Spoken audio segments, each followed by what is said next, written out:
अस्सलामुअलैकुम वरहमतुल्लाहि वबरकातुहू। स्वागत है आप तमाम स्टूडेंट का आपके चैनल सदाए वक्त में। प्यारे बच्चों, कैसे हैं? उम्मीद करता हूँ सब बच्चे खैरियत से होंगे। तो चलिए प्यारे बच्चों, आज की इस क्लास को फटाफट स्टार्ट करते हैं। प्यारे बच्चों, आज जो आप लोग का क्लास होने के लिए जा रहा है ये वस्तानिया परीक्षा 2025 सब्जेक्ट अरबी पार्ट 1 क्लास। अब तक आप लोगों का एक भी क्लास अरबी का नहीं हुआ है, किसी वजह से नहीं हो पा रहा था और शायद मैं भी भूल गया था। ठीक है, तो आप लोग का कमेंट ही इतना ज़्यादा आया जिसके बाद इस क्लास को करवाना पड़ा। ठीक है, तो इस क्लास को मैं करवा रहा हूँ अरबी का। ठीक है, आप लोग थोड़ा कमेंट करके बताएंगे कि समझ में आया नहीं या नहीं आया। ठीक है, कैसे क्या वो वीडियो का आगे हम बात करेंगे। चलिए सबसे पहले क्लास को स्टार्ट कर लेते हैं। ठीक है ना, सवाल यहाँ पे देखिए क्या है कि अरबी में क्वेश्चन आपसे पूछा जा रहा है। ठीक है ना, थोड़ा यहाँ जहन लगा के अच्छी तरीके से देखिएगा। ओके, अरबी में आपसे क्वेश्चन पूछा जा रहा है कि ये फर्स्ट क्लास है। ठीक है, कि अस्माए मरफूआत कितने और कौन कौन है। अस्माए मरफूआत कितने और कौन कौन है, नाम सुने हैं कभी आप लोग? वस्तानिया वाले स्टूडेंट है। अस्माए मरफूआत कितने और कौन कौन है, हर एक को मिसाल के साथ तहरीर करें, यानी कि हर एक को उनके एग्जाम्पल के साथ उदाहरण के साथ लिखने के लिए कह रहा है यहाँ पर। ठीक है ना, अब देखिए अस्माए मरफूआत कितने हैं वो मैं आपको बता देता हूँ। ठीक है, आपको याद भी रहेगा। ठीक है ना, अस्माए मरफूआत 8 है। कितना है? अस्माए मरफूआत 8 है। कितने हैं? अस्माए मरफूआत 8 है। अगर एग्जाम के अंदर क्वेश्चन आ जाए कि अस्माए मरफूआत कितने हैं और कौन कौन है, तो सबसे पहले कितना है, कम से कम अगर आपको कौन कौन है ये याद नहीं रहेगा तो सिंपली आपको 8 तो याद रहेगा ना कि अस्माए मरफूआत 8 है।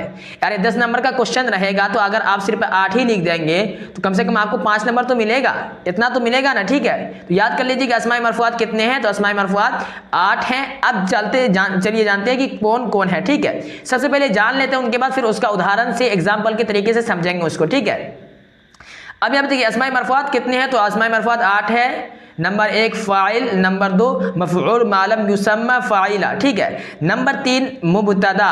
ठीक है, नंबर 4 खबर। ठीक है, नंबर 5 इन्ना और उसके अख़वात की खबर। नंबर 6 में है कि काना और उसके अख़वात का इसम है। ठीक है, अब देखिए यहाँ पे नंबर 7 में है, तो नंबर 7 में लिखा हुआ कि मा वाला मुशाबे बिलैसा का इसम। मा वाला मुशाबे बिलैसा का इसम। ठीक है, समझ में आया? मा वाला मुशाबे बिलैसा का इसम। और नंबर 8 में है लाए नकी जेंस की खबर। लाए नकी जेंस की खबर। ठीक है, नाम याद हुआ आपको?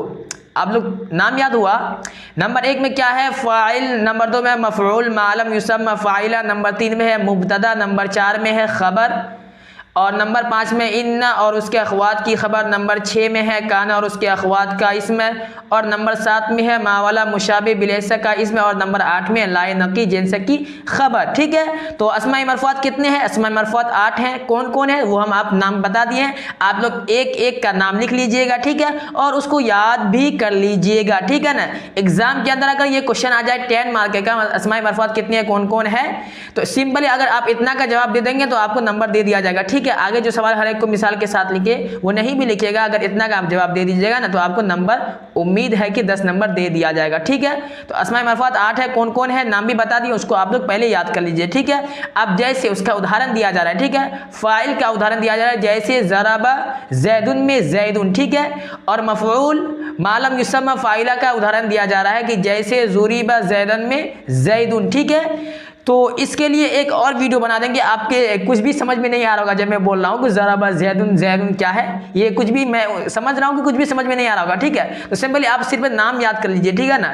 अस्माए मरफूआत कितने और कौन कौन है ये आप नाम याद कर लीजिए। ठीक है, और कितने हैं कौन कौन है इसका नाम याद कर लीजिए, और इसका जो उदाहरण दिया हुआ है इस उदाहरण को भी थोड़ा आप लिख लीजिएगा। ठीक है ना, ये जो उदाहरण दिया हुआ है इसको भी लिख लीजिएगा। ठीक है, और जो कुछ मैं इस क्लास में अभी बताया हूँ इसके बारे में, अस्माए मरफूआत के बारे में थोड़ा भी आपको समझ में आया है तो थोड़ा कमेंट करके बताइएगा। तो अरबी का जो क्लास है आगे स्टार्ट रहेगा, चलता रहेगा रेगुलर, अदरवाइज क्लास को बंद कर दिया जाएगा। ठीक है, क्योंकि आपके समझ में नहीं आएगा तो हमारा समझाना ही बेकार है। जैसे कि मैं यहाँ पे मैथ में समझा रहा था, कल पार्ट 5 क्लास अपलोड हुआ था, हम बता रहे थे, अभी आपको एग्जाम्पल दे रहे हैं। ठीक है, ये मैथ का क्लास नहीं, ये अरबी क्लास ही है, मैं आपको एग्जाम्पल दे रहा हूँ। ठीक है, एक कुंदराजा नाम का स्टूडेंट है, मैं बताया हूँ कि एक मकब का किनारा 11 सेंटीमीटर है तो मकब का सतही रकबा निकाले। मैं उसको फिर इंग्लिश में ट्रांसलेट किया हूँ कि एक क्यूब का किनारा, यानी कि मकब को इंग्लिश में क्यूब क्यूब बोला जाता है। इतना सरल और आसान तरीके में बताया हूँ कि एक क्यूब का किनारा 11 सेंटीमीटर है तो क्यूब का सतही एरिया क्या होगा, रकब को इंग्लिश में एरिया बोला जाता है। उसके बाद फिर इसको हिंदी में ट्रांसलेट किया हूँ कि एक घन का किनारा 11 सेंटीमीटर है तो घन का सतही यानी एरिया इंग्लिश में बोला जाता है और हिंदी में क्षेत्र बोला जाता है, क्षेत्र निकाले, ठीक है। उसके बावजूद भी वो कह रहा है कि सर सेंटीमीटर क्या होता है, मकब क्या होता है, क्यूब क्या होता है, कुछ भी समझ में नहीं आ रहा है। तो अब मैं क्या करूं? अब इतना सरल तरीके में, इतने आसान तरीके से आपको समझाने की कोशिश कर रहा हूं। आप पूरे साल पढ़े नहीं, आप समझेंगे कि एक महीने के अंदर हम फर्स्ट डिवीजन आ जाए तो ये नामुमकिन है, ठीक है। तो आप अगर यहाँ पे समझ में नहीं आ रहा तो फिर आपको वीडियो को 3-4 बार देखिए, अगर क्या समझा रहे हैं सर इतने सरल तरीके से, तो आपको समझ में आएगा, ठीक है। अब लोग एक बार क्लास कर लेते हैं, आके कमेंट करते हैं कि सर समझ में नहीं आया है, सेंटीमीटर किसे कहा जाता है, एंटर वगैरह वगैरह। तो आप वाले क्लास समझ में नहीं आता तो अच्छी तरीके से कीजिए, क्योंकि इतना सरल तरीके से, इतने आसान तरीके से समझाने के बावजूद भी अगर आपको समझ में नहीं आता तो फिर हम क्या कर सकते हैं इसमें, ठीक है। तो इसलिए मैं एक प्रैक्टिकली लाया हूं, एक एग्जाम्पल के तौर पे ये अरबिक का पार्ट 1 क्लास लाया हूं कि थोड़ा आपको समझ में आ रहा है तो समझाने की कोशिश करेंगे। अदरवाइज हम आपको एग्जाम से 2-3 दिन पहले बता देंगे कि अरबी के सब्जेक्ट में आपको जाके क्या लिखना है कि आप पास हो जाएंगे, ठीक है। आपको घबराने की कोई जरूरत नहीं है, आप फेल नहीं होंगे, ठीक है ना। इसका भी हम आपको उपाय बता देंगे, आपको क्या जाके लिखना है। फिलहाल में अभी जो हम आपको बताए हैं कि अस्माए मरफूआत कितने कौन कौन है, आपको ये याद कर लेना है और इसका एग्जाम्पल भी लिख लेना है। जैसे हम एक का उदाहरण दे दिया तो हर एक का उदाहरण आप याद कर लीजिएगा। फाइल का दे दिया जैसे ज़राबा ज़ैदुन में ज़ैदुन, और इसी मफ़ऊल मालम युसम्मा फ़ाइला का दे दिया जैसे ज़ुरीबा में ज़ैदन में ज़ैदुन, ठीक है। तो इसी तरीके से आप उदाहरण अगर याद नहीं कर सकते हैं, समझ में नहीं आ रहा है, तो सिंपली आप क्या करना है कि अस्माए मरफूआत कितने हैं ये याद कर लीजिएगा और अस्माए मरफूआत कितने हैं, कौन कौन है, उनका नाम जो यहाँ पे हम बताए हैं आप नाम भी याद कर लीजिएगा, ठीक प्यारे बच्चों।